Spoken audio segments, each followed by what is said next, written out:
বন্ধুরা, আজকে তোমাদের জন্য একটা গুরুত্বপূর্ণ ভিডিও নিয়ে চলে আসলাম, যেটা এই রৌদ্র গরমের ভিতরে আমাদের একটু ক্লান্তি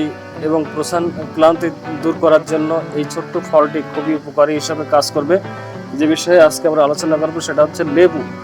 লেবু খুবই একটা উপকারী এবং সহজলভ্য একটা ফল, যেটা আমাদের গ্রাম এবং শহরের বিভিন্ন বাজারের দোকানগুলোতে পাওয়া যায়। লেবুতে থাকে প্রচুর পরিমাণে ভিটামিন সি, যেটা রোগ প্রতিরোধ ক্ষমতা বাড়াতে সহায়তা করে। লেবু পানি গ্যাস্ট্রিক প্রতিরোধ করে এবং এতে থাকে প্রচুর পরিমাণে অ্যান্টিঅক্সিডেন্ট, যেটা ত্বকের উজ্জ্বলতা বাড়ায়।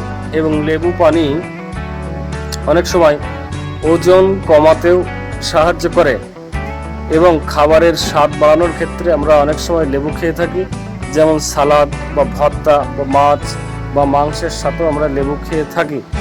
লেবু অনেক সময় প্রাকৃতিক স্কিন কেয়ারের কাজ করে, এজন্য